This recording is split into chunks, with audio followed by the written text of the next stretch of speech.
Oh my god, it's Sunday morning, Sunday morning. I found the right button. Hey, it's Sunday morning. Welcome to Art of Rock. We're going to talk about rock and art and most importantly, we're going to talk about writer's block and all that fantastic crazy shit. Join us here every Sunday. Same time, same channel on ANGELSPIT's Twitch or the YouTube. And we're going to just talk about this shit. And I've got my eye in the comments, so if you got a question, throw it in there. And I see you... Who did I just see? Somebody who did me a wicked remix, and I thank you. This was bought together by ANGELSPIT's Patreon. Many of ANGELSPIT's Patreon are here. Thank you for doing it. Obviously, you don't have to be a Patreon member to be in here. It's just... You keep me going, I'm going to keep you going, and we're all keeping each other going. We're turning into a really good community. I'm very happy about this. ANGELSPIT's new album called Diesel Priest is out now, and it's pretty fucked up. And I put a lot of work into it. Like, my God, a lot of work into it. Here's something else I put a lot of work into, which is called Glass Jar. And you can download the digital now. Patreon members got a free download. Did you download it? I sent you a free download, my God. I really hope you like it. I've been spending 2 years of my life making this. And there's a lot of detail in there. And I'm very, very proud of it. And the vinyl is shipping next week, I think. And the vinyl's going to be madness. On the subject of madness and these people here are a whole bunch of tracks you need to know about. It's on Spotify. It's bloody awesome. And many of these bands are here. Follow that thing, and if you like the band, add them to your Spotify playlist and start listening to them on Spotify, because it's fucking awesome. And on the subject of non-stop craziness from the dark, bleeding edge, you need MTV TV. Just watch it. Turn it on when you're at work, when you're doing stuff, when you're whatever. Have it on in the background. It's bloody fantastic. And if you've got a video, email them. There's the email link, and they will play your music. They'll play your music video because it's epic.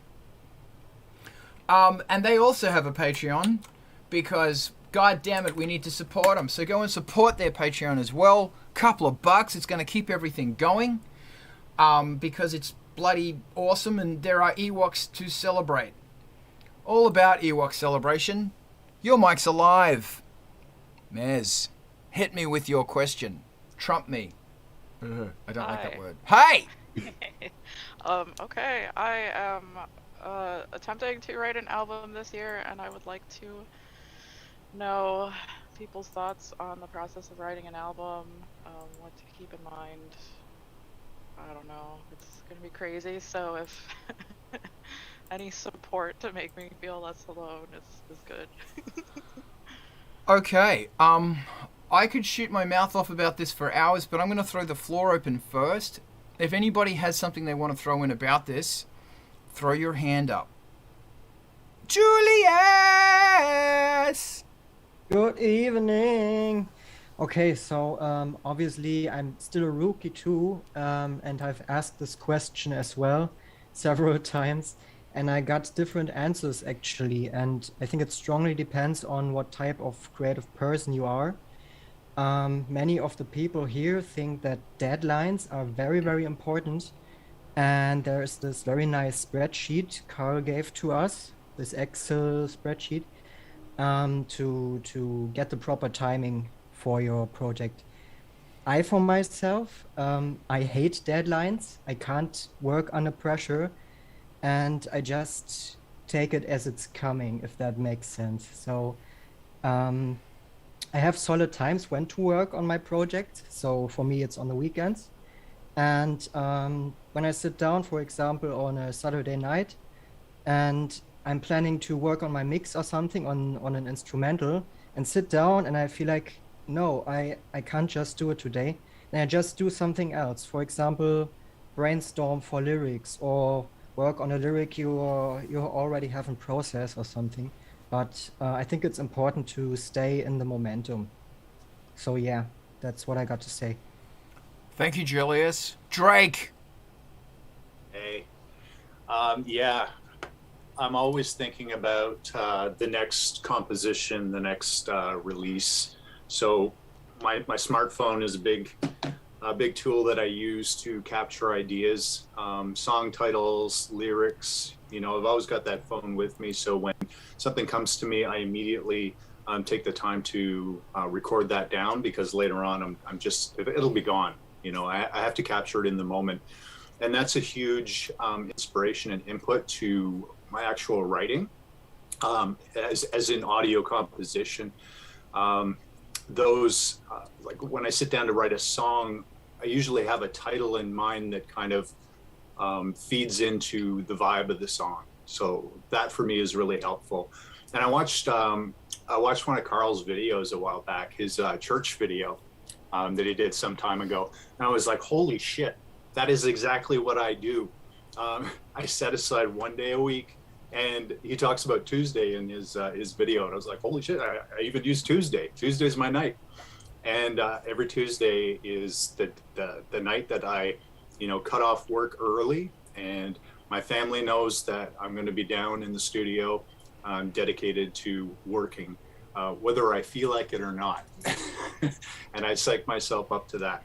And you would be blown away at what you can accomplish by just setting that one day chunk of time aside. And for me, it's 8 to 10 hours. I start about 2 p.m. and I go right through till about midnight. And I plan, in advance what I'm going to eat. I've got my food all, it's in the freezer, it's ready to go. I walk my dogs before 2 o'clock, and it's all very scheduled and keeps me in line, and keeps me motivated and productive. And that's important, in producing an album. It's got to keep putting in the time and focus, and it evolves from there. I start off with the song title, and by the end of this song, it's probably got a different title, but yeah, that's all I have to say for now. Brilliant. Thank you. Alex, I'm going to throw to you in 1 minute. Oh, here's Eric as well. I'm just going to very quickly let... okay, Eric, welcome. So Rose and Eric, what's going on is we're talking about putting out an album, because Mez is working on the album this year. So I'm going to throw it to Alex. So if you guys have got wisdom that you want to throw in about putting an album together, I'd love to hear it, but for now, here's Alex. I'm obviously the king of not finishing albums, but I think just in itself, it's important for long projects to do something gradually. So you do something persistently, and then it gets done, because it's like this moving a mountain idiom, where you do small tasks every week, and then the big project gets done in a while. And what also helps me is if someone else is involved, because then I sort of can't get lost in the detail and have to move on. But obviously now is not the greatest time for that. But if you have like a band, it's a great way to keep things moving if there's someone else who pushes you and maybe helps you out of a rut. Thank you. I'm gonna start shooting my mouth off. Alex, I see your hand again. If anybody else wants to talk, I mean, obviously, if you throw your hands off, I'll shut. So, okay, so 2 really good points have been brought up so far, and that is the way that you naturally do things. Because this really, like Julia says, it's going to come down to what you naturally do, the way you naturally do something. The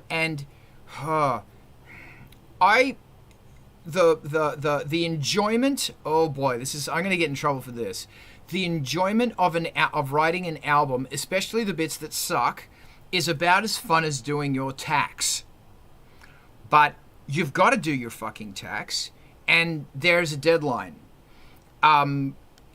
Yeah, there are parts of an album, and I would say easily for me, it's 50% of writing an album is boring administrative work. I will find something enjoyable in there, but my one problem with this work is I don't want to do it. And I'm not talking about marketing, I am talking about producing, recording, mixing, blah, blah, blah, blah, blah. It's batshit boring. There's this area of it that is really exciting and really fun, and that's where all the fun and sparkle is in there. But there's other stuff where it's, for me, I'm getting up at 4 a.m. and I'm going to fucking do this. Because I must do this. I've got to pay my dues here. So for me, and I stress for me because other people have different ways of working, the fun, exciting part of the inspiration, it comes when I'm not expecting it. So I will invite it to come by going out for a coffee, by going for a walk, always taking my notepad, my old iPad, which I actually stole from Miss Ballistic. Thanks, Miss Ballistic. And I wrote all my lyrics on that thing. I will, and if I go out for a coffee and I've got an idea in my head, it's like, okay, I'm going to kick this around. If I sit down to research lyrics, I will give myself 1 hour or I'm going to watch 3 videos about workers' rights, about these different Black Lives Matter, these different important things that I want to build into the song. I want to get educated. I want to research this stuff. But as far as the fun sparkle, that moment, I can't. It comes when I'm not expecting it, at 2 o'clock in the morning or something. It just comes. So when it comes to the actual building of the song, as I mentioned, a lot of it's not fun, and you have to timeline that shit. I do anyway. You might not, but I do. I am the worst procrastinator on earth. But luckily, I know when I'm procrastinating. Another thing that could help you drive along is, and we've talked about this before, is having a concept. That if you have a concept in your album, and you don't have any ideas, jump back into the concept and play around with that concept and go, okay, well, the concept is whatever. And if you don't feel a song, then expand on that conceptual universe. Go onto Pinterest and find ideas and images that are like that, because that's all going to feed into the makeup of the photo shoot, the sets, the colors, the typography, all of this stuff that are a part of making a fucking album. I could keep wormholing right now. I don't know if that's even a word. I'm going to wormhole. Does anybody else want to throw something in, or do I keep... Eric! Rose! Eric, go. Hi.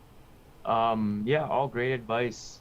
And everybody does do things differently, but I've done several full-length albums over my independent career, I guess you could call it. And the new stuff I'm doing now with Hangin' Raven it's starting over. And I think if you don't have a following already, that's the hardest part, is like, it's going to be very disappointing if you put so much time and effort into making a full-length album and not being received by many people. I recommend maybe doing just EPs and singles, but not singles. If you're doing an album and you have a single out already, which is awesome. I mean, both ways. It's awesome you did it, and it sounds awesome. Yeah, maybe an EP, like, work on 5-6 songs and get it out, just to get yourself out there and maybe get people can get their vibe of what you're doing and pick up on it. Maybe make changes comparing to like what feedback is, or however it goes. Investing your time and effort into a full-length album and not having a following sometimes could be disappointing. Just my 2 cents, but go for it if you want to do it. I mean, if you have 12 or 13 songs and you want to do it, yeah, do it. Don't stop. It's art. And but if you only have 5 or 6 songs that you think are like really strong, and that's it, put an EP out, get it out there, make another dope video, and get it going and rolling. And then the more people that hear your music and get into it, then you'll get bigger following and make more. I'm actually, on a side note with this, kind of going through the same thing with you. I have a new song I'm working on now, and I have 3 songs that sound similar that I want to put into an EP. So I'm going through that in my head right now too. Like, do I just put this out this way? Do I make an EP? Do I build more? So yeah, the struggle is real, and we're all here with it. But yeah, that's my advice. Try to just get a couple songs together that have something that's coherent. If it's a concept like Carl was saying, where songs that work together sound similar, but obviously not the same, but just have like a good mix of songs that sound like an album. Thank you. I like that. I'm gonna, after you, Rose, I want to jump in and I want to pick on some of those, develop some of those really good points. Thank you, Eric. Rose, hit me. all right, I'm hitting you. You know it's serious when I bust out with the cephalopod mug. You know it's serious. But actually, I put out a lot of albums over the years, and I never really have a solid plan when I go into them. I kind of like to let the music flow through me and just, create what it's going to create. So I'm a little bit less structured as far as like the concept that I go in. Although I feel like for my next album, I'm definitely going to go in like, I think that they just end up for me intertwining anyway. What I do is I just write the best songs that I can, and I really like take my time with them as far as like crafting like the melodies, crafting like the interaction between the different instruments. I find it really crucial. Like if I'm having a struggle with any part of mine, I just go back to just listening. You know what I mean? I go back into it. I'm like, all right, let me hear these guitars again.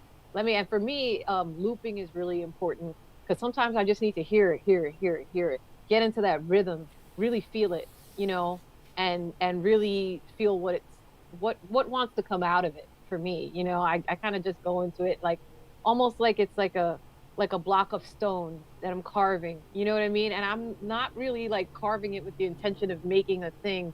I'm just letting whatever shape is inside that stone come forth.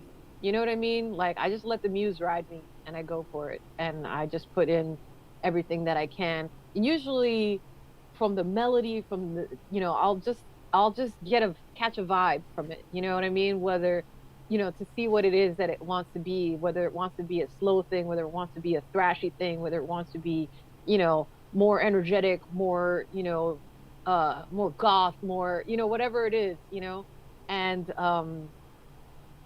I just go for it, and I let them kind of tell me how they fit together, just from just lyrical content and everything else.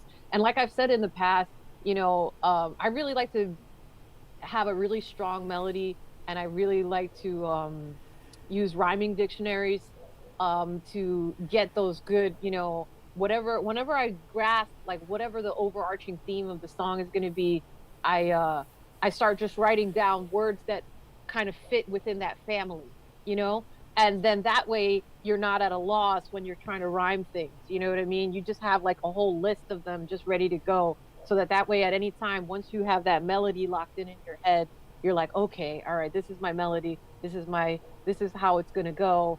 What's the vibe? Is it like more dreary? Is it more dark? Is it melancholy? Is it angry? You know what I mean? Like where does this puzzle piece fit in? And and I just go for, I think since you're a new artist, going for a bunch of singles is a good idea. I think that you've already gotten some excellent advice. I've totally put out small EPs of like 6-7 songs, and there's nothing wrong with that at all. You can still get a good idea and a good feel for a band from that many songs. It doesn't have to be 12 songs or anything like that. Done is better than perfect, as we have said in the past. You know what I mean? Sometimes you just have to go for the gusto. And there's going to be people that are really going to enjoy that. People like to be the first person to find something, and there is something, when I look back, I see the mistakes that I've made in recording and this and that and the other. I think it's really important to have like your inner, even if you're a person that only has one person in your band, as happens in a lot of industrial and goth stuff, that you have your inner circle of people that you run these songs past, to make sure that your songs are cousins and not sisters. You know what I mean? You don't want them to be twins. Like if songs sound way too similar to each other, if you like work on them too close to each other, sometimes if they're sounding too samey, that's not good either. So you have to, having trusted inner circle to kind of run stuff past will sharpen up your, songs and tighten them up and make them make sense together as well. And having a really strong concept is key. And I'm excited to hear what you come up with. What you got to say, Carl? Thanks. So one thing that's coming up constantly here is it's not easy writing a song, and it's very, very not easy writing an album. Very, very not easy. If you, for example, saying that this is going to be ready by next summer, is I think that's a big goal. I will say 18 months to 2 years for everything I do. The good thing about the Patreon is I am forced to put out a track a month. But what I'm doing this month, with this cycle of songs, is instead of delivering a song that's kind of finished, the song is not kind of finished. The vocals aren't final, they're demo vocals. And there's a whole bunch of demoing on there. Because I've done all this stuff for like 3 albums, let's try something different. Eric was bringing up, and so is Rose, about maybe you should release a single. Maybe you should release a stream of singles. And you drop them every 2 months.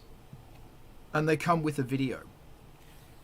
You might go a single, maybe a B-side, but a single and 2 remixes, 2 strong remixes, good thumping remixes. And what you need to, Spotify's currently a dirty word. Spotify's always been a dirty word, but I don't care. You need to build up what you're doing on Spotify. You need to be going into the back end for the artist entry on Spotify. This shit is so important, man. And you need to, every time when you send a new song to your agitator, like DistroKid, you have to specify it's a month out. So Spotify is going to get a warning, and then Spotify is going to contact you saying, hey, you've got new music. You push that music through Spotify's artist management, and you push it to the fans that you're going to be getting, and also the curation of the playlists. Hashtags are everything.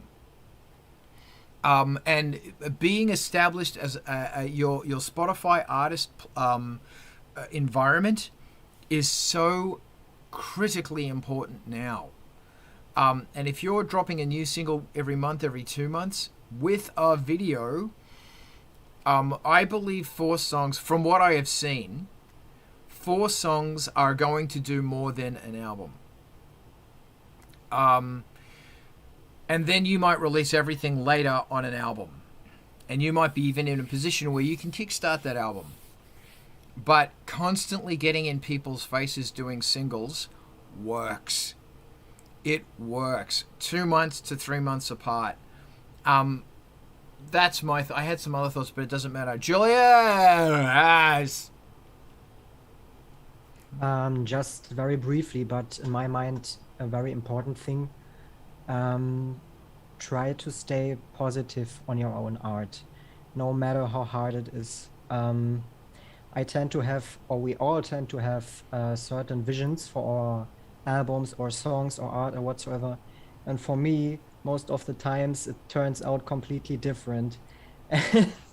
And I think, I'm thinking, what is this kind of crap? I just want to throw it away. But then I'm thinking, well, it took me 3 or 4 months to finish this, just put it out. And surprisingly, there are people who enjoy this.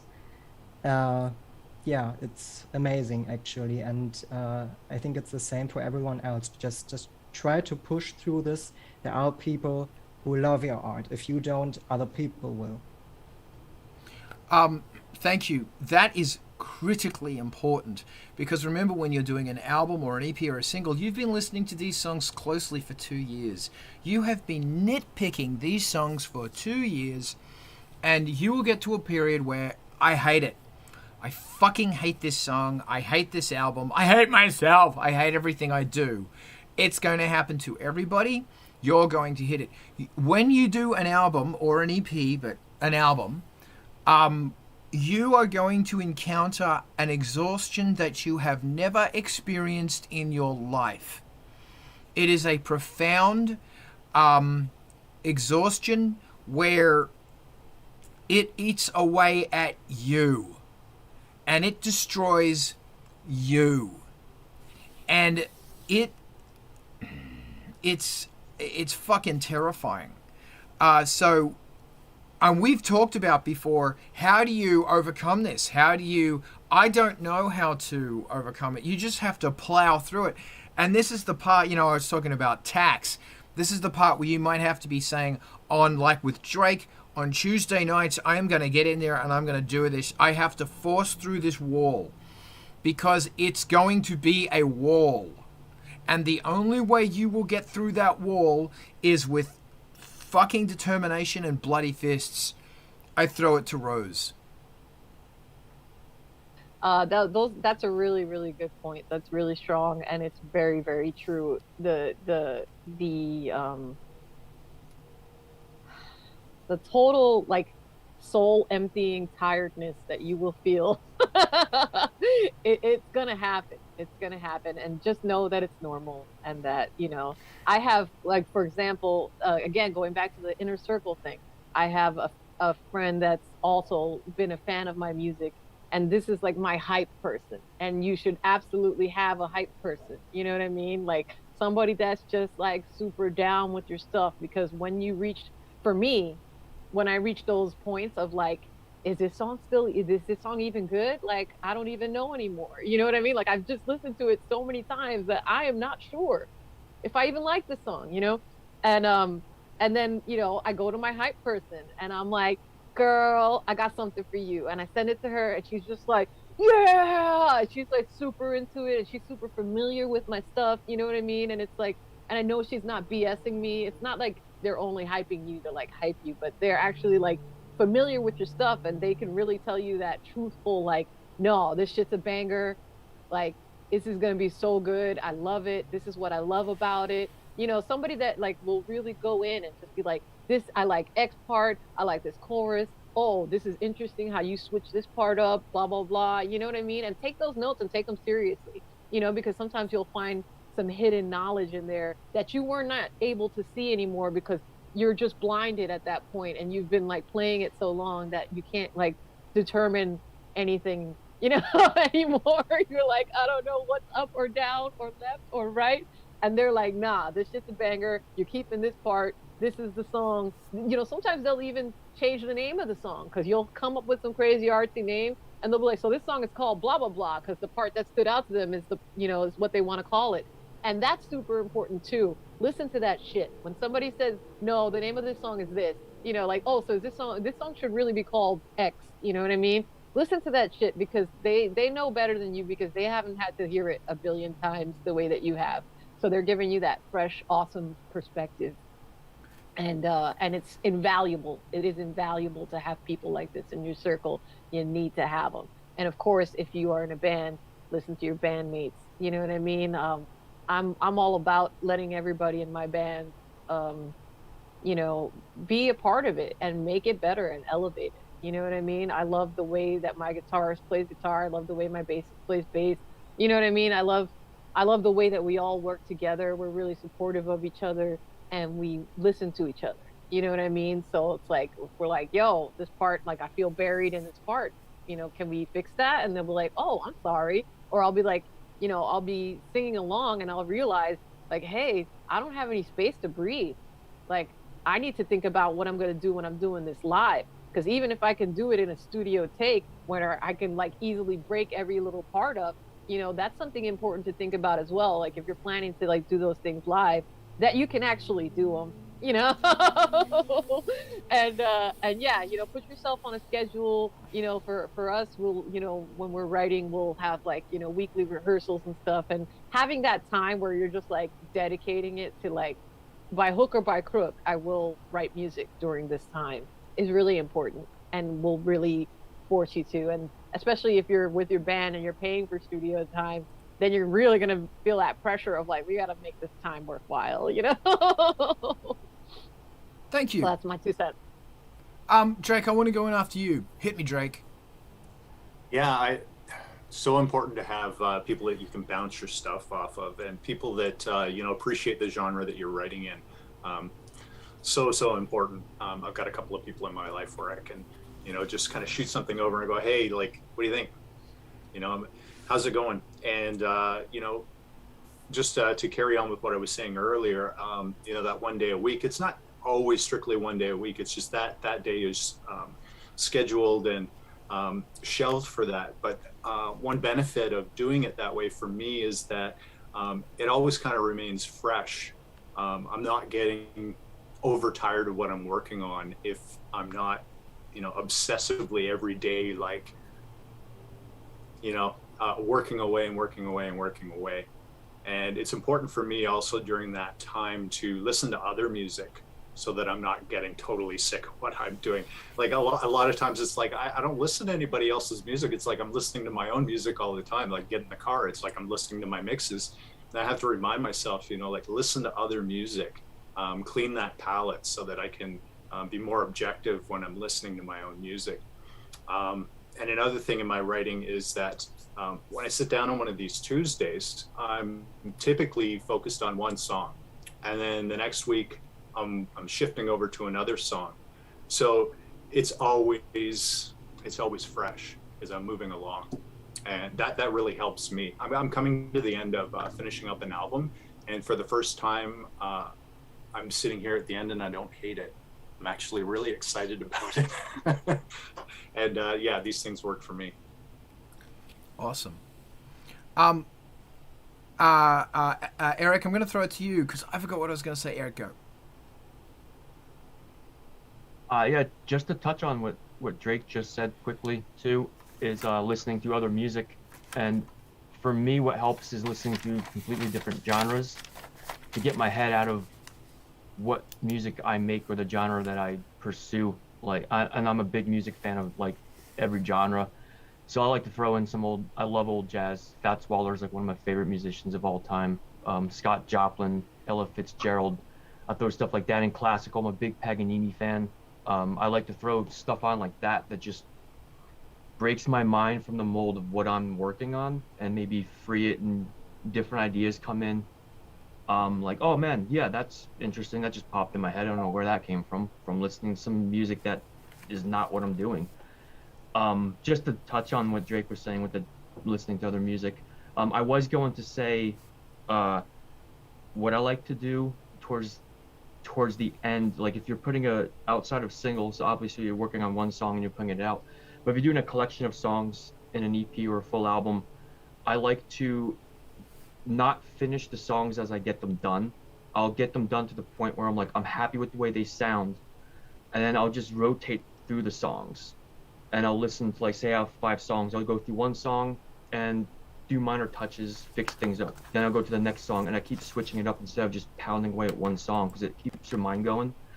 And then I also find that when you're getting to the point where you're finishing all the songs, since you've been working on them together, they sound more coherent. So like your sounds and the way it's mixed and the way that you're producing it kind of sound more glued together like an album. So when you send it away for mastering, or if you torture yourself like I do and try to master it yourself,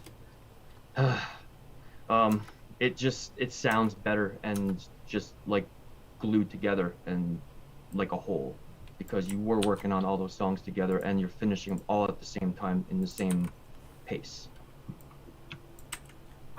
You're a bloody legend. I just realized I did a blipvert on this shit. I'm gonna put the link. I'm just gonna throw into the chat, and I'm gonna throw it in over here. So I did a blipvert on finishing your album, and it's really interesting that a lot of it has to do with mental health. Because, dude, my God, I'm just going to reiterate on what some people said. Firstly, logic. Logic is your friend. When you are listening to a track, you must rely on logic, and you probably can't use your taste because your taste is gone. You've been hearing the joke 1,000 times. The joke's not funny anymore, but that doesn't mean it's not a funny joke. It's just that you've heard it 1,000 times. So you have to go, is the bass line strong? Are the lyrics strong? Are the melodies strong? Are the beats strong? You have to...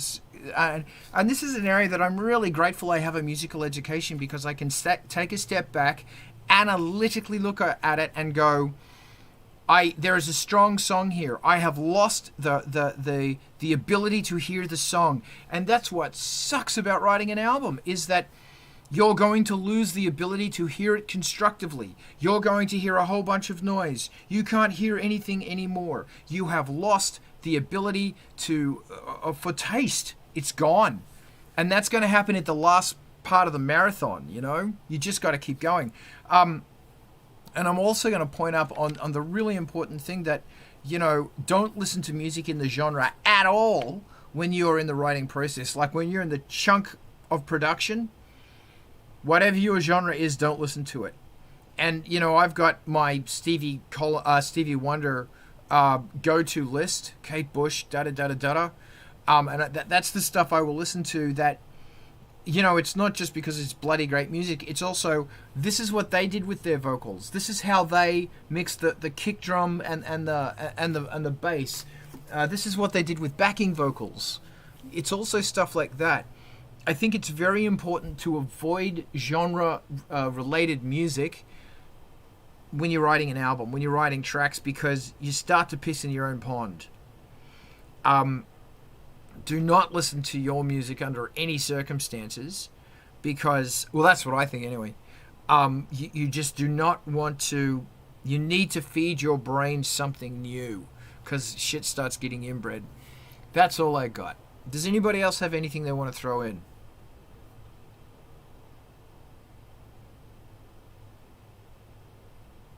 Wow, overwhelming silence. Mez, do you have any questions that you want to throw in on the magic?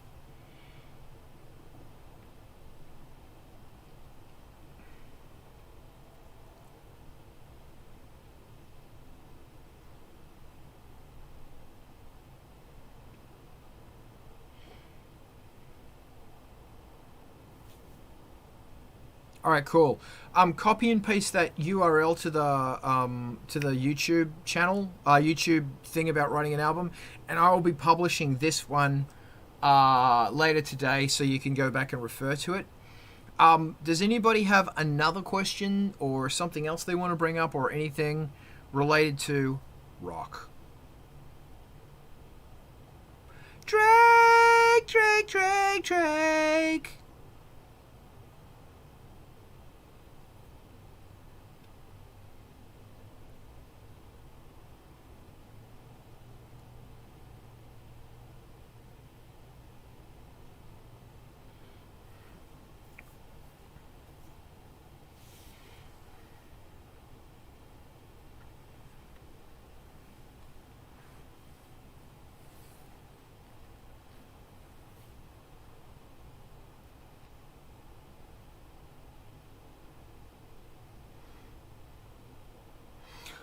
Okay, if I obviously anybody else is welcome to jump in here as well. What worked in the past works now. Look at Duran Duran, The Cure, Depeche Mode. Look at their release cycle. Follow it. And what a lot of people did was they would release the single first, then they'd release an album, and with the album, quite often there'd be a video to go with the single.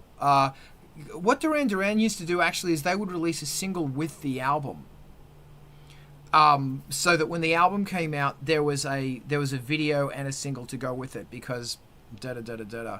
But I think it's 2 to 3 months. So with my next album, what I'm going to try and do is I'm going to be releasing singles, like 2 months single. I'm going to release 4 singles. Then I will release and kickstart the album. And I'm doing this because it's kind of what the bands did back then, but also the more I'm learning about the way that Spotify and the other or radio things work, I think it's a really strong thing to do. But I might change. But I think 3 months. And anybody else is welcome to throw in on that. Or am I throwing it to Rose?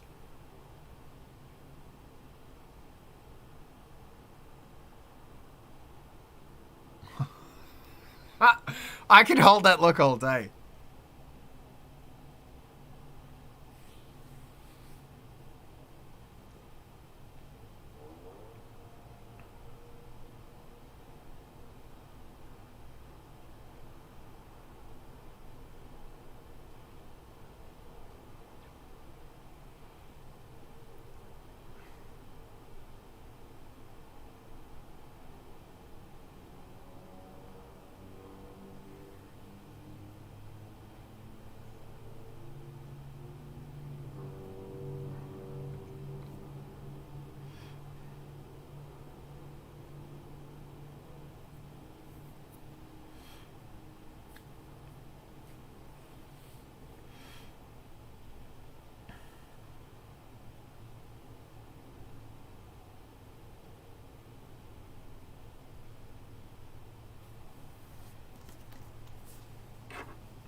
what I'm planning to do with my next bunch of releases. I'm just gonna try to do a bunch of singles and a video for each single is my goal. And and I'm gonna be launching a Patreon, Carl. Awesome. What? I'm following your advice. Yeah. Awesome. Thank you. Okay, yeah, we just got a glitch. Sorry about that. I don't know why that glitched. Anyway, I want to pick up on something really interesting about albums versus singles, because it's a conversation right now. I'm going to kind of actually go out on a limb, and I'm going to say people have always been into singles. Because when you look at someone's playlist or something, it's the singles of the bands. 70s, 80s, 90s, it's the singles. It's not the whole album. Very rarely, like, maybe musicians are into albums and everybody else is just into singles. I don't know. But this is one of the things that I'm really looking at as far as the best way to promote and output and all of that jazz. I'm really thinking going back to singles, man. And the thing about our fucking amazing day and age is people are wanting a lot of content. Although I really question that. Like, I'm really wondering, do people just want one fucking solid song and maybe one fucking solid remix? I don't know. I don't know, because when I look at my Spotify, you know, I'm trialing at the moment a track and a whole bunch of remixes. People are listening to everyone. They're listening to all of it.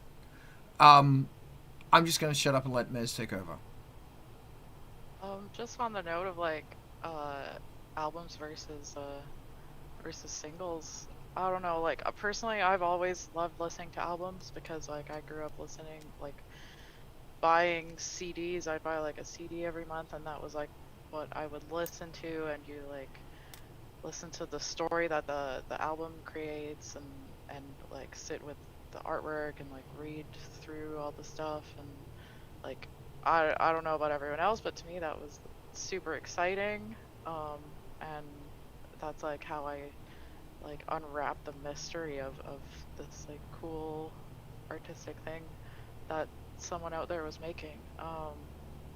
And like singles have always been around because like radio has always been around, so there's always been that demand for like okay, here's one song from one person and it's awesome, and we'll go and move on to a song from someone else. And I think that's where singles get the most play, is like the radio, and also like when people listen to the radio at work or whatever, they want to hear like a lot of the time they just want to hear like all the good songs from a bunch of different bands. And yeah, so I feel like there's always a place for both. And like me myself, I'll listen to like playlists of singles, or like I'll go and find a single when I feel like it, or when I have less time or whatever. But there will always be a time when I want to sit down and listen to an album and like go through that whole, like, I want a 40-minute audio experience. And like I've thought about this with the fact that like I know I want to make an album. Like maybe I'll do a couple more singles or an EP or something, but I know that in my life I want to make an album, because like this character that I'm performing as like has a story and like needs to be tied to a story, and I want that to unfold over like a 40-minute audio thing. And I don't know, like there's movies out there for people that are more visual, and for people that like listening to music, it's nice to have an album.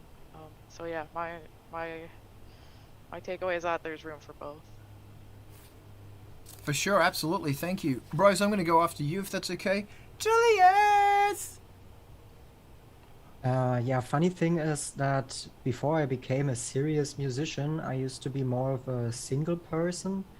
And now that I started making music all by myself, I'm more of an album person, and I'm more into this experience you were talking of, Mass. So I think one has to do with the other a little bit, because it was mentioned by someone here. And Drake, I'm exactly in the same situation as you right now. I got my EP out and I'm planning to do an album, maybe an EP, I don't know. And it's going very slow as always, too slow for my taste. And I'm working on the first single from this. And I was asking myself the same question: how much time is appropriate between the release of the single and the release of the album? So in my idea, it is, as Carl mentioned, like all the great acts did, like Depeche Mode, release a single, 3 months later, release an album, another single, and have music videos with it. But yes, that's a pretty imagination, but I think for independent artists, it can be a little bit difficult to fulfill this. And now in the age of Spotify and today in general, I think we should actually take the risk to just release the single and don't put ourselves under pressure so much with the album release, and just release it whenever it's ready, but have the single out and maybe 1 or 2 strong remixes and see what happens. So yeah, that's it. Good on you, mate. Thank you. Fitz.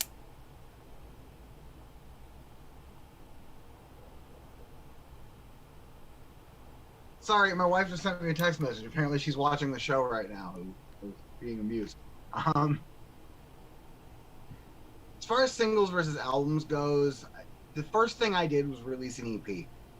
And then I extended that EP and made it longer because it wasn't getting a whole lot of play, so I figured maybe to get more if there was more content. And I've come to realize that an album is a personal choice as far as an artistic direction to go in, more than it is more or less successful than singles. Because whether you release an album or you release singles, people are going to listen to the individual songs off of the album more than they're going to play it all the way through. So your best interest is probably to release several singles while you're in the process of making an album, so that you end up with enough traffic to the album to get at least those songs you want to get the most play out of play. Myself right now, I'm working on an EP, but I'm doing it a little different because I'm doing a single first, and then I'll do the EP in a few months after that. And it's only because I've worked on the couple of tracks I'm releasing for the single I've been working on for months already. I just need to get the final everything into the software and finish it. So I don't know. I think singles are equally valid, but I think if you're going to release an album, you need to release singles that are related to the album, even if they're not tracks that are on the album. Even if it's exclusive to that single, like the B-sides can be whatever, but make sure there's something tied to the album so that in the long run you build up momentum to the release of the album. Great, man. Thank you. Yes. Rose! I like that. I want that to be like my, every time I walk into a room, that's what I want. Like the door opening? Happen. Yes. I love it.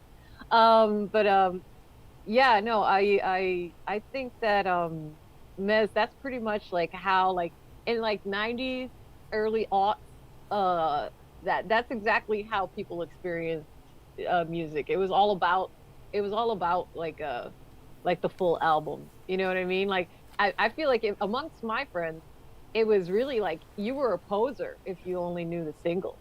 You know what I mean? Like that was like, you're like, yeah, okay, that's fine, but what about this track? You know what I mean? Like people would be like trying to like one up each other in their knowledge of that artist. You know what I mean? And I think that that's something that is not as prominent now, but I kind of miss it a little bit. I think that that's definitely a way that I still like to experience music. When I hear like a really awesome banging single from whatever act, you know what I mean? I immediately want to hear a full album. You know what I mean? And I don't necessarily want to hear a single and a bunch of remixes because those are from other artists and stuff. Like I want to hear like what's all the output that this particular artist has, you know what I mean? So for me, I like to hear a bunch of, like, once I hear one song that I really like from you, I want to hear a bunch of songs that I really like from you. I want to hear everything that you have to give me, and I want to hear them in the order that you wanted to present them, you know. So I'm definitely about that. I'm about that life of, like, I want to hear your whole album, and I want to hear, like, how you wanted the story to unfold. And I think it's really cool that that you have a character and a concept and a story, and that's really going to help you as far as, like, making those songs happen. And also, don't use your favorite song from the album as the single. Use the song that is most popular amongst people. So that's why I like to have a couple of songs ready before I start to release singles and stuff, and I'll run them again. That's why this inner circle is super important, you know what I mean? You run it past your inner circle person, and you see, you know, or people, you know what I mean? And you see what's the song that stands out to them, not the one that stands out to you, because you're not your audience. You know what I mean? Like your audience is, like, you know, it's like in your head, you've had all this time to, like, you know, you're feeling all the intricacies of everything, and you've listened to all these songs a million times. You're no longer able to have an objective view of the songs that you've put together. You know what I mean? So I think it's really important to have that outside perspective to be like, which one is the banger? Which one is the one that, like, should be the single? You know what I mean? Because certain songs are just kind of meant to be, you know, the B-sides, and certain songs are meant to be the singles. And I've definitely rolled the dice and made the wrong choice in the past. So that's something that's super important that I've definitely incorporated into, like, how I decide what's the single, what's the song that I'm going to actually put out first. And once I start writing, for me, that shit comes hot and heavy. It's feast or famine. It's like either I have nothing or I have everything, and we just go hard, and we're just, like, feed off of each other's energies, and, like, you know, we crank out songs once we start cranking. Like, it's pretty insane. Like, you know, it's like when you have people that you really like to work with, you know. And also, if mixing and mastering is not your thing, then do not torture yourself. Like, have somebody else do it. Have a professional do it, and do it well, so that, you know, that burden is not placed upon yourself.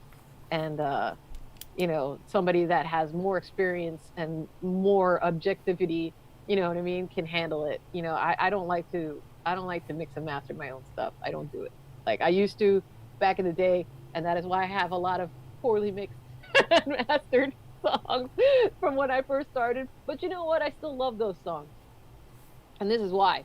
And this goes again back to what I was saying before, where, you know, people like to be the first to find something. And I think it's important to have those raw tracks.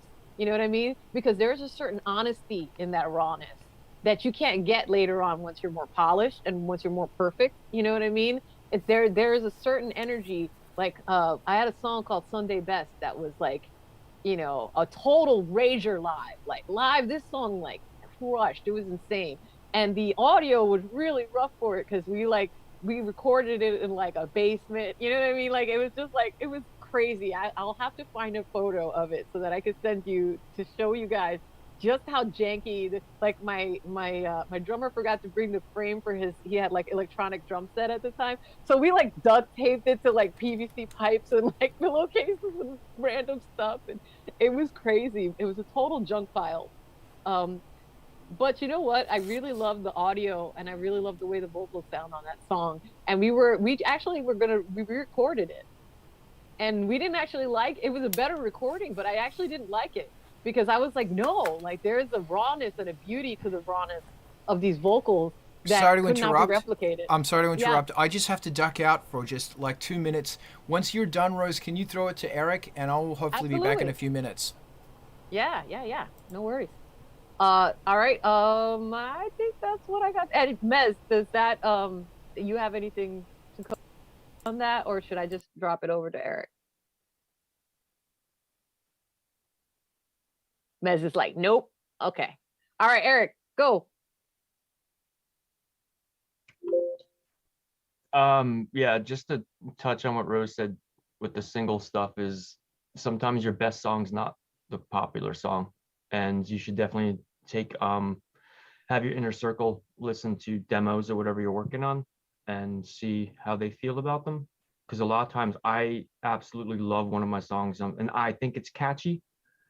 And obviously, you need to put songs out that are catchy for singles from an album to get people's attention. And sometimes, like, I'm like, oh man, this song's really catchy, and then like I'll show it to like my wife or something, and she's just like, this is the catchiest song on the album, and I'm just like, that's like my least favorite song. Like, I don't even like that song. But then you show it to somebody else, and they're like, I like that song too, and you're like, what the fuck? I don't like this song, but it works out that way sometimes. So listen to people's advice. And obviously, all the songs you're putting on it, you're gonna like. I'm exaggerating, but like, you know, it might not be your favorite of the album, but it might be the one that people like, and then put more heart and soul into that and try to get it to work and put it out. I agree with you, man. Yeah, totally. Like we had a song that was unexpectedly like the everybody's favorite song. It was called Bloody Ballerina with my old band. And this song was like we got a bunch of my bandmates got really tired of playing it. And they were like, do we have to play this song? And I was like, bro, like this is the song they like. It's not up to you. It's up to them. They if we don't play it, there's gonna be a riot. They're gonna be mad. Like, you really want these crazy motherfuckers out here after you because you because you didn't play the song that they like. You gotta just do it. You gotta just do it. It was a very bouncy, very, very, very catchy song, and it was just like after a while we were like, oh dear God, like here we go again. But the song is the song, whether you like it or not. It's not up to you. It's up to the listener. You know what I mean? Until you get once you're as big as Nirvana, then you can stop playing Smells Like Teen Spirit and tell everybody to fuck off. But until then, you got to play them. You got to play it. You got to play it. Can I jump in? Favorite. Yeah. Thank you. For it, man. So remember, when you do a single, you can do a single version. So it's the same. The album version might be a bit longer, like it might have the first verse to be an instrumental version or something. But the single, you're going to just cut out all the dead space. So it is literally different. I totally second the whole concept that the single it's got to be the best song. And your shutters might not allow you to recognize the best song, and that's where it's handy throwing it at other people to see what they think. But that's kind of hard, because when you throw 4 songs at a whole bunch of... If you throw 4 songs to 5 people, you're going to get 5 different answers. It's very interesting that the 90s seemed to have this thing where albums became predominant. An album became the predominant thing. But whereas before that, it wasn't about albums. Like, there was the saying kind of emerged. It was actually from the 70s. It was all killer, no filler. Because a lot of albums were like 2 or 3 singles with a whole bunch of filler, like crap. But then in the 90s, they started, and it was actually a lot to do with the grunge indie punk movement where, everybody was their own record label. They started doing albums that were just every song on it was a banger. And it was such a wonderful thing. George Clinton, from P-Funk, once said, "You only get one chance to make a first impression." You only get one chance to make a first impression. So if you are competent in mixing, mix it yourself. For the love of Christ, get a professional to master it. Do not master it yourself. This is a really interesting thing because, like, if you're doing if you release a single, you might find someone who's going to master your track for, say, $40. Obviously, part of the objective is you want to break even. So, there's an economic thing that comes into it. Like, are you actually going to make enough money to justify getting somebody else to master it?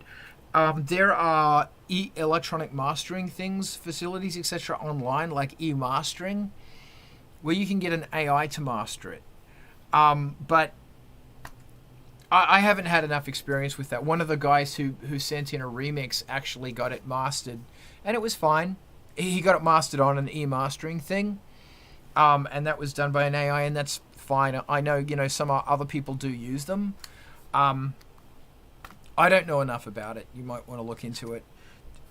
And if you do look into it, you want to like find a source that is a human being who isn't being paid by the company to go, oh yeah, get it done because it's the AIs are programmed by Grammy-winning people. Fuck off. If you need people to do mastering, I have a few, and I've come to trust them, and their rates aren't bad. It's very interesting. This got brought up about rough versus polished, and my thoughts are always the early Devo albums, and also the first couple of Depeche Mode albums. Really, actually, Depeche Mode was kind of well produced. Devo's rough. The early Devo is rough. Stuff from Jocko Homo period, rough. And it's interesting that when they remastered them and re-released them, they got rid of a lot of that roughness. One question I really have is that audiences change. Audiences are going to go from, I'm speaking like big generalization here, oh, music like Rage Against the Machine, that's okay, we're all about that because we don't trust our government in the 90s, to what it is today, which is very trusting. But that's not my point. My point is that audiences used to say that electronic music bad, rock and roll good. Now they call electronic music rock and roll. I do not believe that modern audiences, and when I say modern audiences, I'm talking about those who aren't really our audience, are into actually rough music. Our audience, our genre, are into rough music because we were brought up in a time when we can remember the fucking early Skinny Puppy, early Front 242, which the mixing on that is fucking awful. And I don't think they're going to mind me saying that either. There's a romanticism involved in that. But when you start going into younger markets, they don't have that cultural thing to pull on where horrible sounds triggers nostalgia. They're just going, what the fuck is this? They're used to multi-million-dollar, high-quality fucking recordings. And people are going to disagree, but I don't care. It's something I really question. Like, you know, when you go to a lot of EBM, for example, the mastering is god awful. It's fucking awful. It's up there with EDM mastering, which is atrocious. It has been crushed into paste, and I don't know. This is kind of like, this is going to happen after you write the album, so maybe I'm starting to prattle a little bit. And my last thing is that nobody says the word poser. I miss the word poser. Are we allowed to say poser now? Are we allowed to say that? Are Oompa Loompas racist? And I had a big conversation as well about why can't we mock the French? Oh, no, we're not allowed to mock the French. Nobody says poser like someone from Brooklyn. Brooklyn people say poser best. And I thank you, Rainbow. Alex, I see your hand. Are Oompa Loompas racist? I don't know. I haven't met one yet. Good answer. I think I met an Oompa Loompa and he was extremely racist. That guy was such a racist. Anyway, yeah, I think it's not just musicians who love albums, but generally people who are really deeply involved with music, that are like really into music. People like that collect vinyl and read music reviews. I think you have to have some level of like intense relationship with the music to enjoy albums.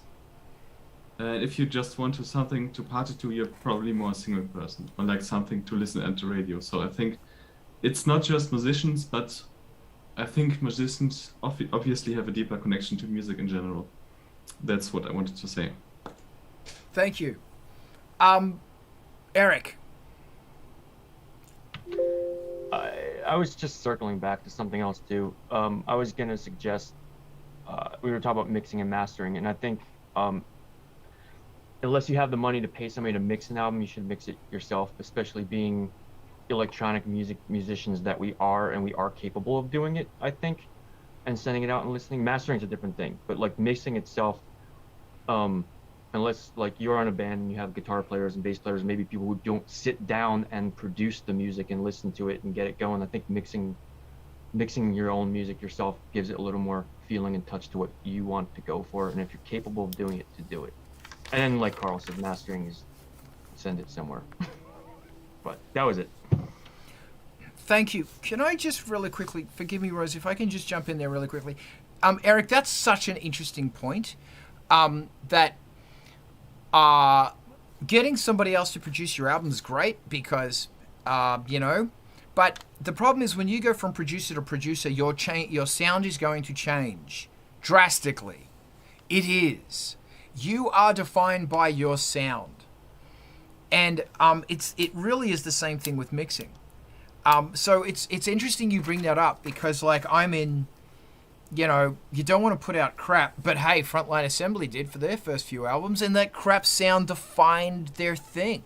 It was shit. It was great shit. My God, it was good. You can hear the mirages going crunch, crunch. It's fantastic. But, and the point being is that your sound is going to change if you get other people to mix it. Drastically change. Rose, your hand was up, and did you want to throw in there? Like for me, I always work with the same people. So, you know, like, and I suggest that you do that. Like whatever path you decide, keep that path the same for the entirety of the album.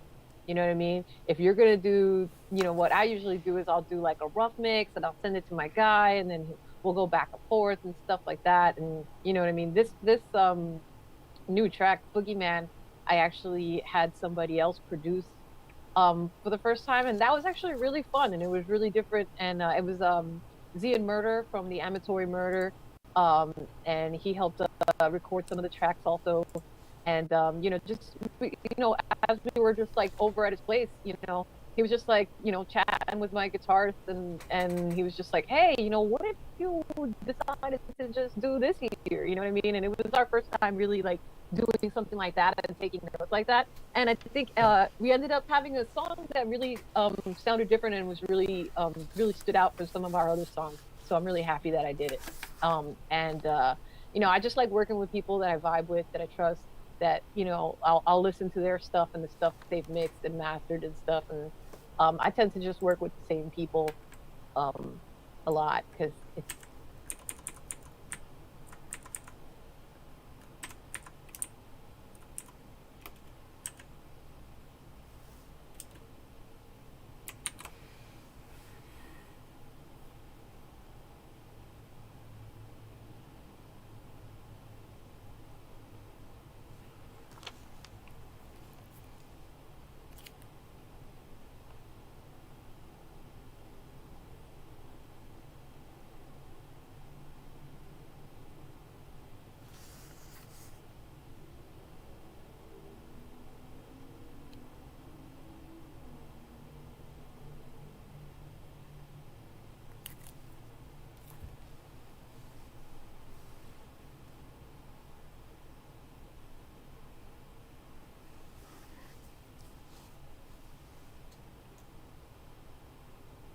rougher vocals, really poorly, shittily auto-tuned. Like I can't, like Lil Yachty and those kind of peeps, you know what I mean? What we call mumble rappers, you know. You know, so there's certainly genres where the sketchiness and the scratchiness is kind of actually part, and the rawness is actually part of the sound. It's almost like how punk was, you know what I mean? Like where, you know, it was like this very like intentionally like rough sound, you know what I mean? Where, you know, everything is like overdriven and messy and, you know, badly auto-tuned. I don't suggest going that route though. I like the sound that you already have. Awesome. Thanks, Rose. Drake. Yeah, my first album, was back in 2019. I set out to mixing it myself, and looking back in retrospect, I think it sounds bloody awful, but it was important for me to do it myself. I've been seeking out, mentors online. A friend of mine said to me, well, you should check out lynda.com. Like if you're looking to pick up on mixing skills, there's a ton of really great mixing tutorials and courses that you can get into there. And it's like $20 a month. It's like ridiculous, and I found Bobby Ozwinski. I'm not sure if I'm pronouncing his name correctly. Sorry, Bobby, I screwed that up. But I found him through there. He's quite a famous producer from way back, and I found him through there, and I've been taking some of his courses off of lynda.com. And you throw a couple $100 down, and you get some really, really good direction. And I've also been watching Ken Marshall's videos on YouTube, which is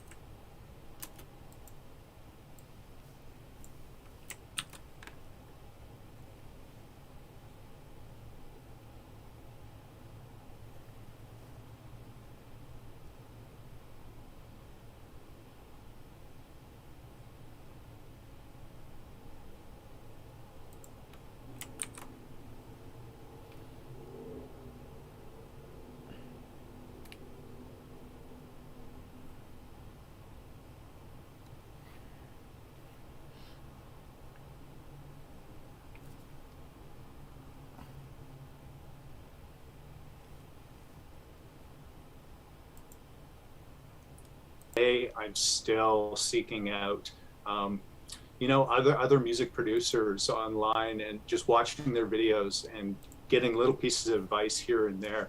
And, this is my third album coming out, and it's night and day. I'm still not, the polished product that I would like one day to produce, but man, I've come a long way in 3 years. And one last thing I want to share with you that I've just found is that, and this is going to be a little bit blasphemous. I can't really afford either to produce like a properly insulated, soundproof production environment where I can monitor my stuff through my monitors, hear it in the environment. I'm a bit limited that way. My room is small, and that's just what I have to work with. But at Christmas time, I picked up a set of headphones. They're new from Slate Digital, these VSX headphones. And oh my God, have they changed my mixes.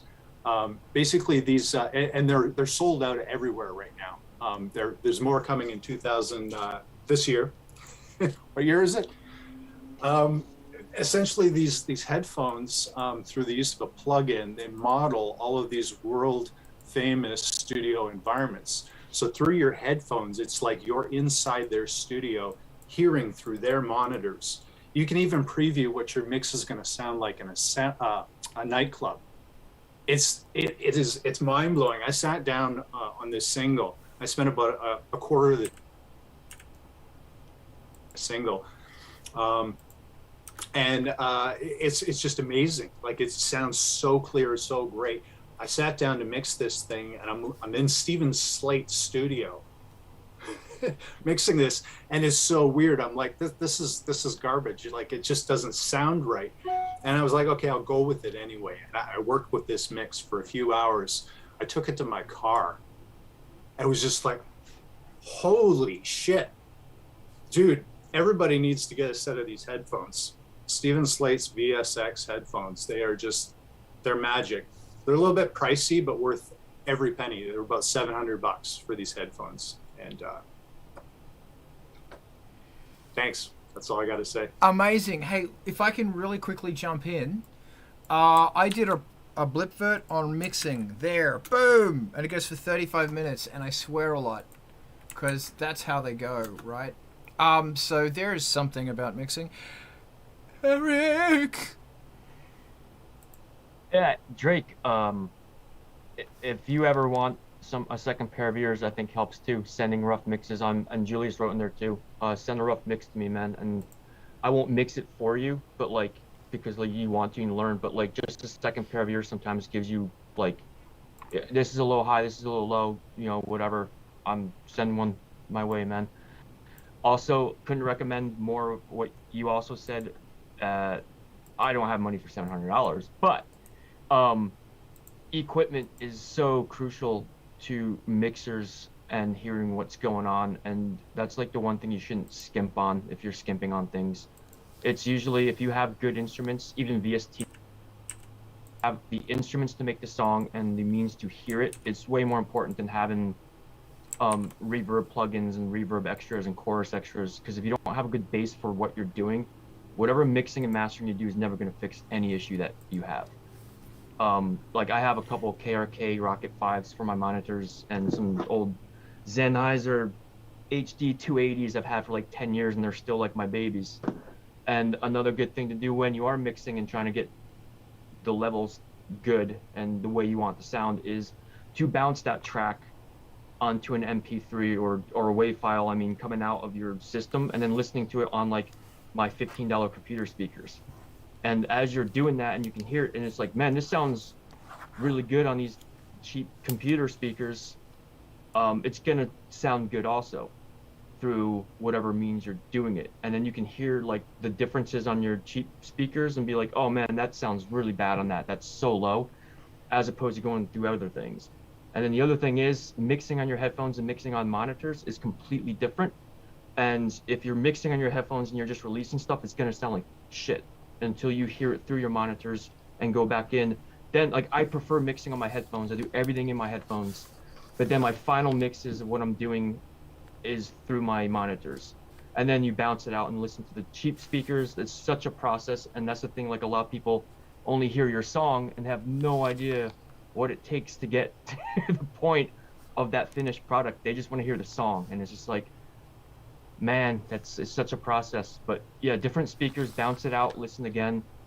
Yeah, that's my advice going through it. But yeah, anytime, Drake, send it my way, and I will help if any way I can. You rock. Thank you, Eric. That's where we have the Discord, so jump on there and say, listen to my fucking tracks. Rose. I love it. Yeah. Speaking of speakers, I upgraded my studio. Let me see if you can you see it? Yeah, you can see it. All right. So these little guys are made by PreSonus. It's like a little baby little pair of speakers that you can get. They're called the Eris, I think, ERIS.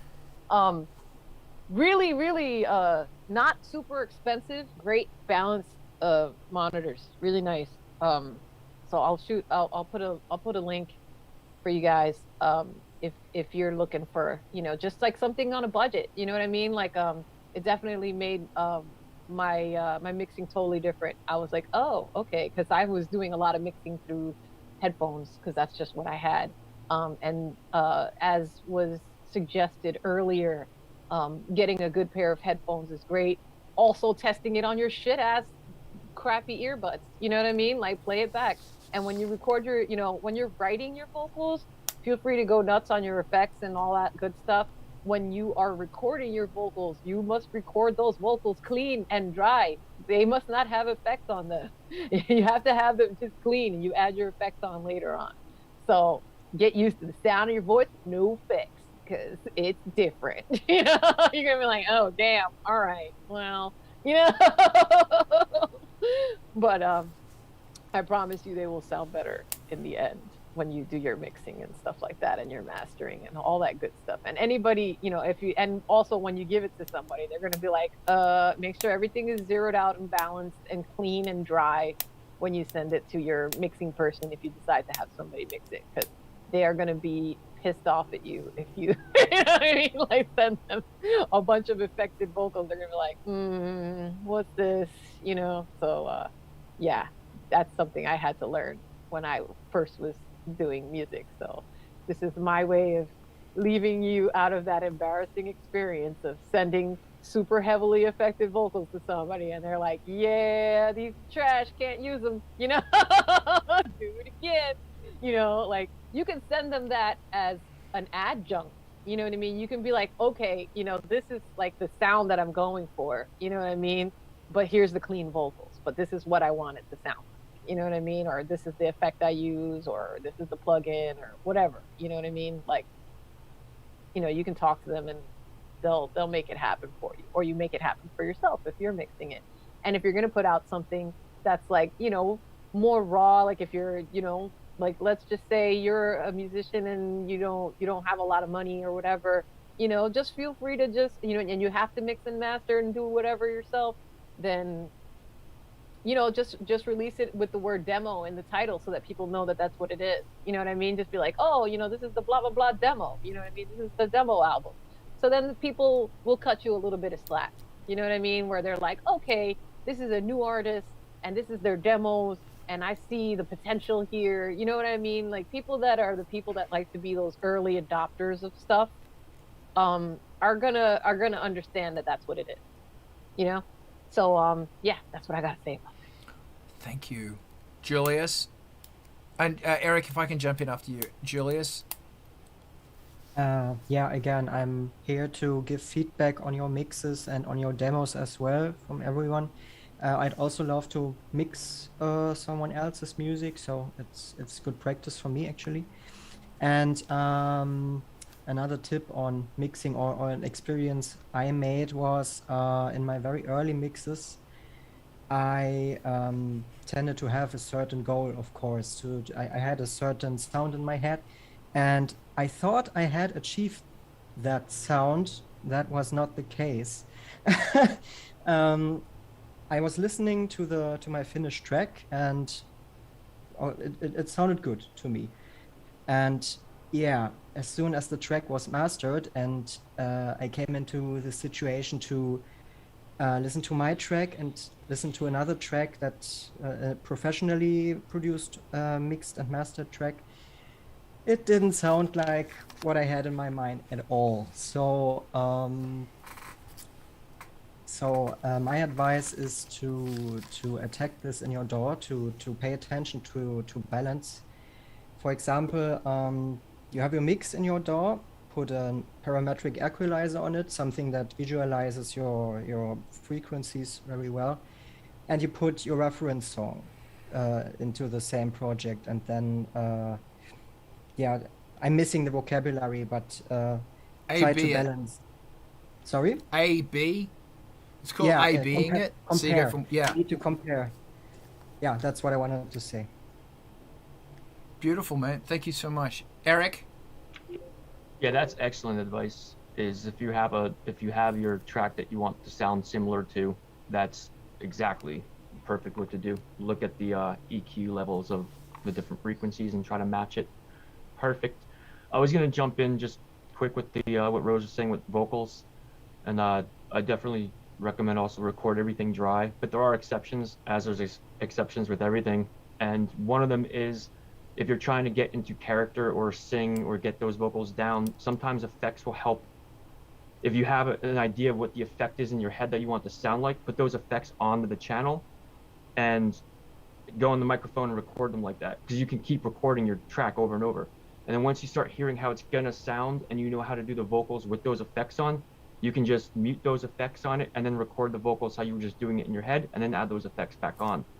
One of the main problems with recording vocals with effects on is you get a lot of noise and a lot of air coming through because of that stuff on, and it records that with it, which is why if you do send it away, like Rose was saying, mixers are not good, they can't do shit with them because you already, the track's messed up and you can't take that out. So especially distortion's a vocal killer if you record with distortion on, and anything high like that. So dry vocals are definitely better, but like I was saying, if it helps you get into the mood and it also helps you train how you're going to sing that, it definitely helps a lot to have it on that, and then take them off, do the track, and then you can put them back on. But again, I mix everything, and a lot of people mix it themselves, so you don't have to send it out. You can fix stuff later, but if you are sending it away, it's a huge pain in the ass to get out. Impossible. Awesomeness. Thanks, man. Thoroughly agree. The amount of times that somebody sends me a track that is distorted, like through a fucking pedal distorted, and that's how they recorded it, and it's like, I can't do anything with this. I just want to pick up on something that was mentioned. One of the reasons you go to a mastering person is because a real mastering person has a room full of speakers. and they have those crappy $10 speakers and the pretty good $100 and the pretty decent $500 and then the really good $1,000 speakers. So when they're mastering, they're listening to all of the responses and everything else on all the different speakers. And I don't know if AIs are there or not. I don't know. But that's what you're paying for with a human. Which is why I always go, use a damn human. Use a damn human! Does anybody else have anything else they want to throw in here? I was about to break into Masters of the Universe. Eric, are you waving or are you not drowning waving? I couldn't unmute. I was going to ask you, are Oompa Loompas good at mixing and mastering? Well, it's funny you ask me that because they used to, in the chocolate factory, do mixing and mastering. Well, actually, what happened is they started off by just being like audio techs. And audio techs get paid minimum wage crap. But then they went into mixing, which is a better wage. And they were paid the same as an audio tech. And then they went into mastering, and mastering's the big bucks. And they were still being paid audio tech rates. And so they went, fuck this, we're going on strike. So they all stood in front of Willy Wonka's studio going, you will pay us what is due, oompa loompa doobity doo. Does anybody else want to jump in right now, please? Hey, do you want to see the porn? Someone sent me porn. A beautiful book of porn. Look at that. I'm going to keep it in the plastic because as soon as I take it out of the plastic, the pages will probably get stuck together. Yeah, some of you got it. Does anybody else want to talk about? I know Rob is currently saying something fantastic in the comments right now. Does anybody else have anything they want to throw in right now? Thank you, Rob. Do we want to add to that, or do we want to change the directions? Alex. Quick question: what's the best way to record water if you don't want a mic but to get wet? You can put a condom on the mic. And you can get dry condoms. And actually, dry condoms get used a lot in audio because when you have a belt pack, and the belt pack might be for a headset mic or an in-ears, it goes to a belt pack, and you put the belt pack in a dry condom so that the sweat from your body doesn't get into it, especially the salt, and that's going to corrode it and fuck it up in a hurry. So you can use a condom. There's also waterproof sheaths and stuff you can get as well. But a condom will alter the sound quite a lot. And do you seal the condom at the wire end or just leave it open? I just leave it open. It would. If you unroll it the whole way, it should be just fine. It won't come undone. I mean, like even if you put it over the. I'm gonna try not to use my hand gestures right now. Even with the if it goes all the way to the connecting part, it's taking a lot of my strength right now to take full advantage of this. Thanks, Rob. Make sure they're ribbed because it makes it sound better. Julius, I know you're just wanting to throw in right now. I like to talk about jizz. I mean jazz. Actually, I'd like to talk about. Doesn't matter what you say now. It doesn't matter. Forget my question. It's over. Sorry. Can we be serious?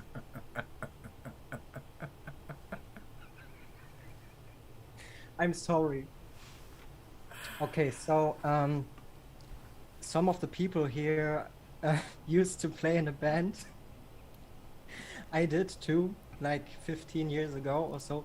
And in my now one-man band career, I often dreamed about like having bandmates because many tasks would be easier. But then again, there is a saying in German. It says, "Viele Köche verderben den Brei."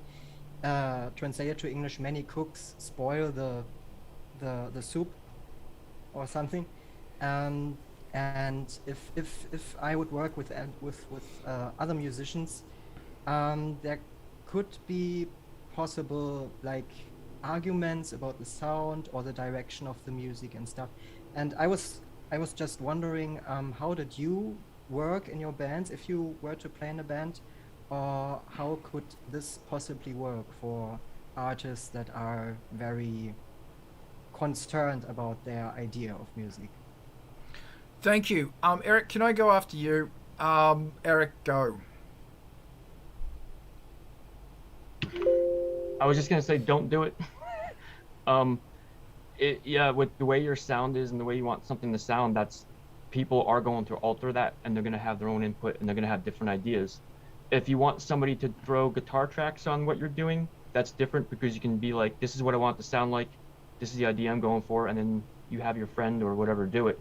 But as far as bands are concerned, yeah, the point of a band and having your collective artistic creativity together is to have a sound that's combining everybody's elements, so it's not going to be exactly how you want it to sound. They're going to take what you have and alter it, and then you're going to alter what they're doing, and you're going to bounce ideas off each other. So yeah, man, it's yourself for your one idea and that's it.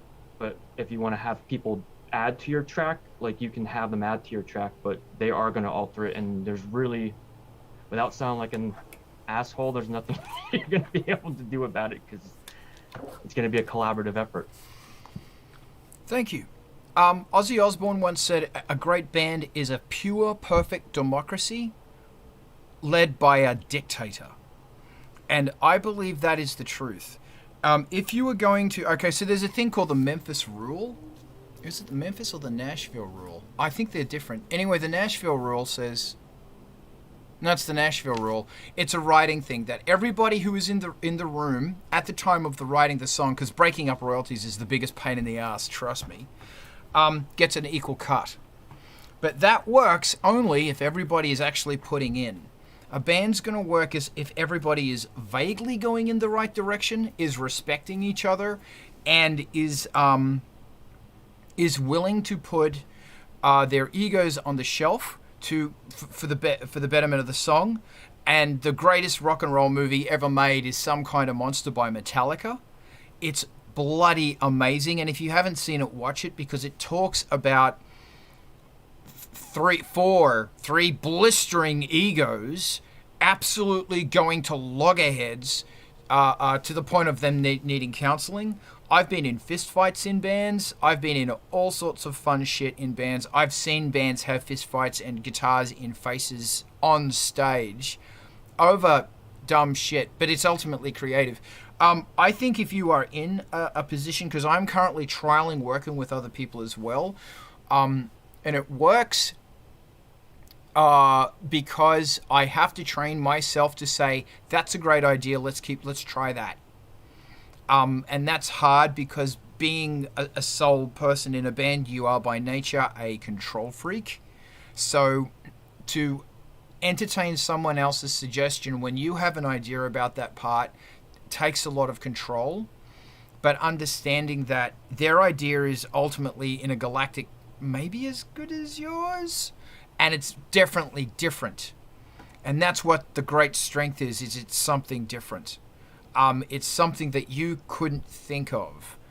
And it's interesting that the track that I'm working with currently with someone else is where it went, although musically it sounds very ANGELSPIT, but lyrically and in the direction of, in the direction of the lyrics and the direction of the vocal delivery was very different. That's all I got. Rose. And we're running short on time, so... Okay. All right, I'll make it quick. So yeah, as the person here that probably, aside from you, has most... I've been playing live with other people for a very, very long time. Let's just put it that way. And my old band, we must have had at least like 20-something different people cycle through it. A rotating roster monster, as you used to call it back in the days. And there is something really magical, to be honest, about working with other people, and something really fun. That's, to me, is the essence of rock and roll, and it's super important to me. I know not everybody else is on that same wavelength, and that's totally fine. Me, like, it's key. I need that. Yeah, you have certain, depending on your seniority in the band, or your place in the band, you'll have more or less of a dictatorship and stuff. Like I said, we try to keep it like very, we do keep it pretty democratic in my band, but also like, I definitely am a guiding force, and I definitely have like the naysay, but I do try to listen to everything that anybody has to say and just be like, yo, all right, let's go. But I also keep my band to only 3 members for that reason, so I don't have to get too many cooks spoiling my soup. And but I do love the inspiration from other people, and I let them do what they're best at. So my guitarist is a badass guitarist, so if he comes up with riffs and stuff, I'm going to trust him to come up with a better riff than I could come up with, making weird sounds with my mouth, right? So I let him do what he's really good at,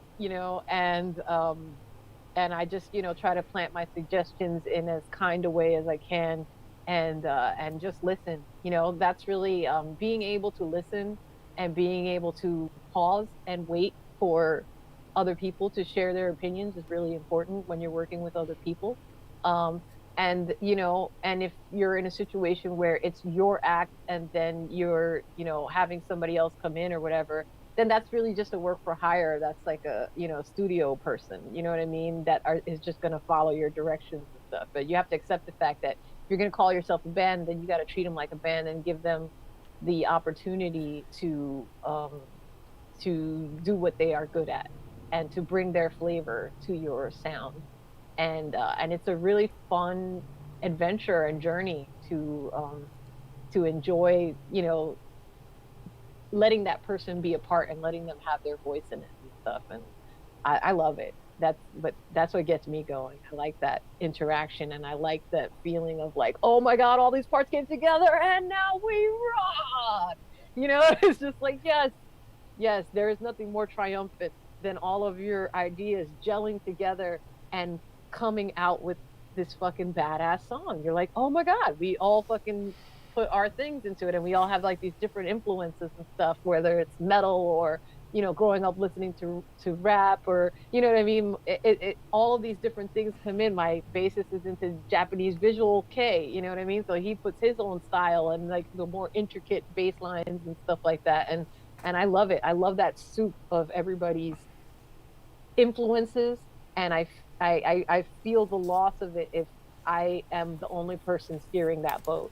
I think that you need that, interaction. If you're going to call yourself a band, you have to let them have their input too, or else you end up sounding very samey. All right, that's what I got. Thank you, Rose. Alex, Mez, I want to go in after you. I think it's important to recognize that writing with other people is a skill within itself. So it's something you will have to get better with time. It also helps if you know the person you write with, where they're coming from, what they're good at, and what their musical taste is. I have this friends, and we've been in my first band together, and I know his writing style, and we have a similar language, and with him I can write super easily. Yeah, again, it's also good if everybody has their own responsibilities. For example, maybe he writes the guitar parts and I write the drums and the bass or whatever, or the vocal melody or the synth parts, and yeah, or maybe he does the bass. So it's almost 50-50. If one has a good idea for the other, we will like discuss it. And I think it's also important to learn when to back off and when to stay persistent and sort of negotiate this with your writing partner. And also, I think jamming is underrated for coming up with new songs. I really miss that from the time as a band, that we just jammed and Yeah, I think songs that sort of come from jamming are like something really special, and I really miss that. That's also one great way to write. And for some reason, I don't know, writing with other synth people was the one thing that worked worst for me. I don't know why, but we sort of butted heads. But if the other person had like different, as some other direction where they're coming from, it went much more easily. Thanks, man. I want to pick up on that. Maz, I'm going to go after you, but hit me, baby. So like, before I tried to get into all this music stuff, I was taking improv classes, and that's, yeah, because that's all about like you're in a room full of people, you get in front of this audience, and you're with another person, and you don't know what the other person's gonna say. They just start talking about the most random thing ever, and your job is to say yes, and your job is to say yes, that idea is good, and I'm gonna throw something on top of that idea. And I feel like that's the way you want to do it in musical collaborations as well, with this attitude of like, yeah, you're bringing me something really good, I'm gonna throw my stuff on top of that, and we're gonna do something really cool, like synergistic together.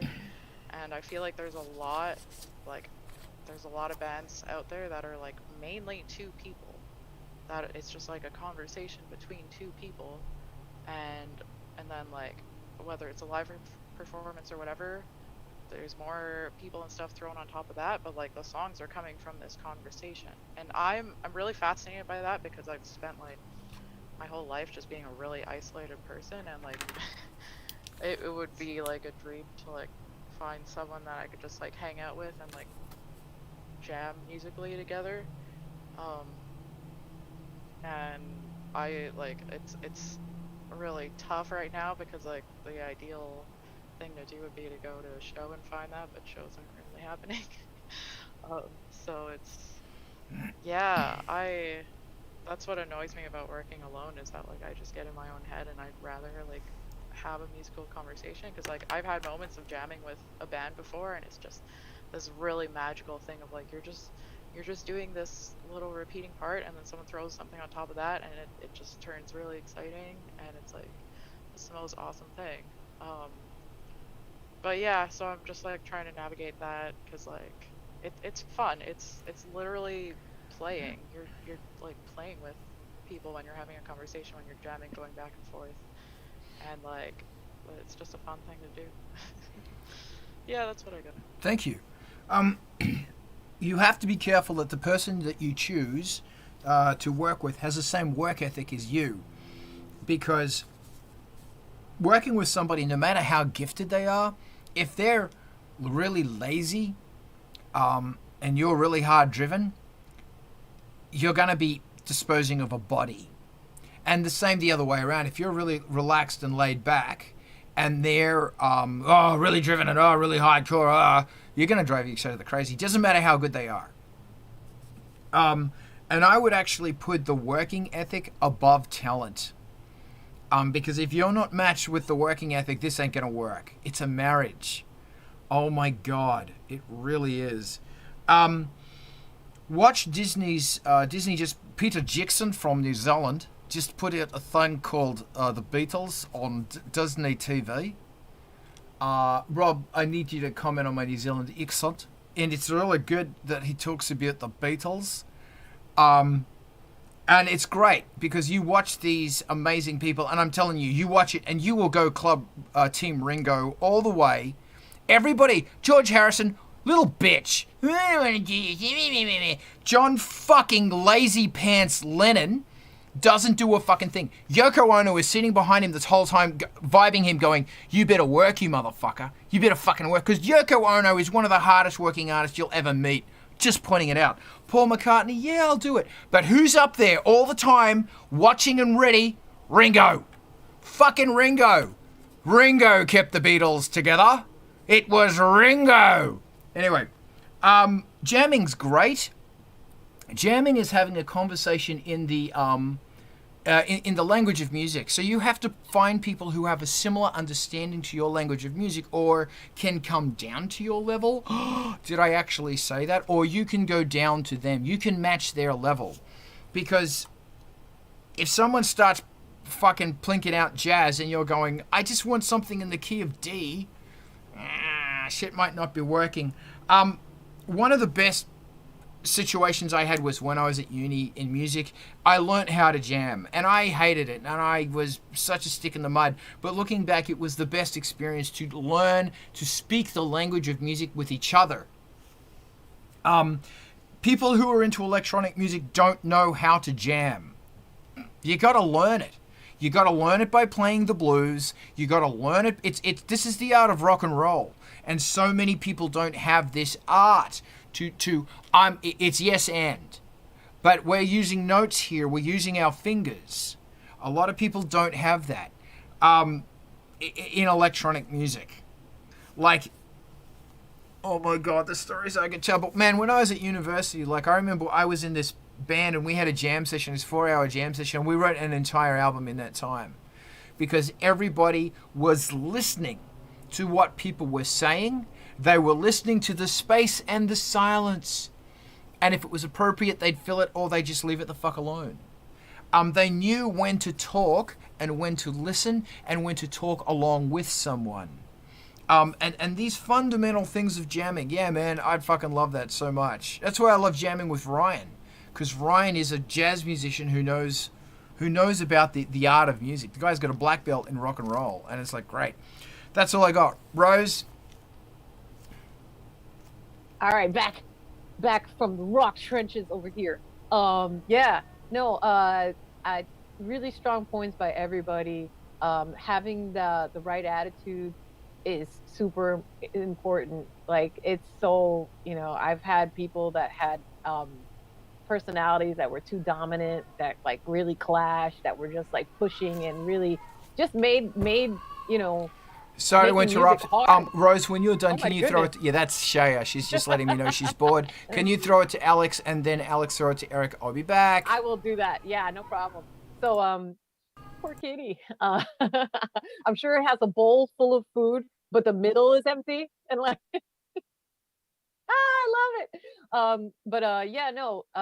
Having people that really like have the right attitude, that people that understand, like, when to listen, when to talk, and when to be quiet. You know what I mean? It's just a simple thing, but it's, some people just really feel the need to interject and to really dominate every conversation that they're in. And that can be, I don't care how talented you are. If you have a really shitty personality, I don't want to work with you. I don't want to work with you.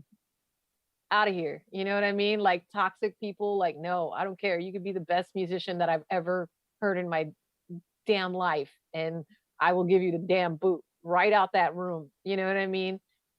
Because music is a sacred space. You know what I mean? It's like, that's, like you were saying, it's like when you really like connect with people and you really have that feeling of flowing and working together, and just respect each other. You know what I mean? And like, you're willing to listen and you're willing to like hear each other out, and you all make that awesome thing together, that you're all really proud of. It's like, fuck yeah. You know what I mean? And as was said earlier, I think it's important, for people to know, like, let people specialize in what they're good at. And if they suck at doing X, Y, or Z, as long as they're pulling their weight in enough of the other, areas that you need them to, it's okay.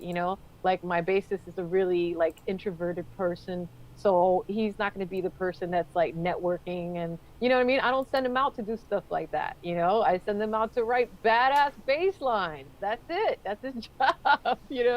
I know that he's not like a really good, a person that's good at promoting, but if I tell him, hey, I want you to change your Facebook picture to this, and I want you to do that, he'll do it. He doesn't even think twice. He just does it, And having people that are like, have that work ethic and are really there to just make the best music that you guys can make together is so key, and it's so important. And as far as finding that kind of person, I was able to find him even during a pandemic. It actually turned out he was an old friend of mine's brother, and that friend is in our new video, Boogeyman. And she was just like, hey, I know you've been searching for this bassist, and my brother plays bass, and I think he'd be awesome for your band,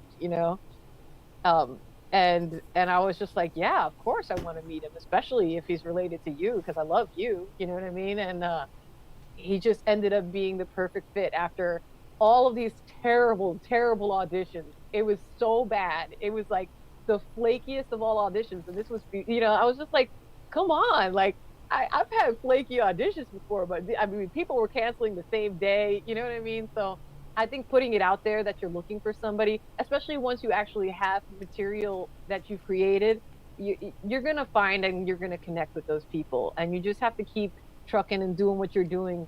And you will find that like-minded soul, you know what I mean? So just keep going until then, you know what I mean? Keep doing whatever you can, and don't let it stop you from doing whatever you have to do, because that's how I've always done everything, you know? Like, I'm a super DIY person, and literally I've burned the CDs, printed the label, stuck it on the CD, you know, cut the jewel case out with an X-Acto, you know what I mean? Like, I've done all of these things, you know? And I've had to do every little thing by myself, and it's always easier to do it with a friend, you know what I mean? With a compatriot. And you know, and you're going to find that person as you put out your material and as people see, you know, where you're coming from. You know, the stronger you put yourself out there, the more quickly and the more easily somebody will connect with that vibe, because they're going to be like, yes, this is what I've been waiting to see. You know what I mean? This is what I want to see. You know, make the music that you wish was already out there. And somebody else that also has been waiting for that is going to be like, fuck yes. Yes, that's it. That's the thing. That's the thing I've been waiting for, you know, and they'll come to you, and just keep putting it out there that you're looking for that kind of person too. You know, like, hey, you know, especially in one thing that you can do is, like, if you're in like Facebook groups or, you know, whatever kind of places that you like to be online and stuff like that. I'm in a bunch of different Facebook groups and stuff. And sometimes, you know, somebody will mention something in there, you know, and that's the way that you'll find that you'll be like, oh, I didn't know you played blah blah blah, you know. You can make the connection and make a friend that way, and then turns out later on that they're super into what you make, and then you're like, oh, wait a second. And that's actually exactly how I found the guy that recorded and mixed and mastered our first album, and that recorded this new and mixed and mastered the single. Was that he was an old friend of mine. And he moved to North Carolina. He used to be in a band here in New York, and it was a death metal band, a progressive death metal band. And I was dating somebody that was in his band at the time. And anyway, it's a long story, but we were like talking to each other about how hard it was to find somebody to make music with, right? And then we were like, man, you know, I wish I could find somebody. And then we like kind of paused for a second, and we realized, like, wait, should we work together? And you're like, and we were like, oh my god, why are we so stupid, you know? Why didn't we understand? Like, of course, yeah, I'll work with you. And he was like, yeah, I'll work with you. And we ended up freaking, you know, I started sending him tracks, and he's like, you guys are pumping out these jams, so they're like, let's go, you know. And like, we were just like, he was coming up with drum parts for stuff, and we just kept sending him things back and forth. And then finally we just all, you know, jumped on a bus over to North Carolina, met him over there, recorded it over a freaking 3-day weekend, and went back home to New York. You know what I mean? Like, that's awesome. That's how we ended up doing it. Good stuff. You never know. You never know when you're going to meet that person that you connect with. So just keep putting yourself out there as your true, authentic, and real self, and somebody's going to really vibe out there with it, and they're going to go for it. You know, just keep let people know that that's what you're actually looking for. You have to put that intention out there and that openness out there, because sometimes people are intimidated by, you know, your persona, or they're so into it that they're a little bit scared or nervous to, you know what I mean? But if you're like, oh yeah, and I'm always looking for collaborators, you know what I mean? Like, if you just throw that little extra thing out there, I'm looking for collaborators, I'm looking for this, you know, I need a guitarist, I need a bassist, I need this, you know what I mean? But also keep pumping your shit out. People are going to admire the fact that, A, you didn't give up and you did the damn thing regardless.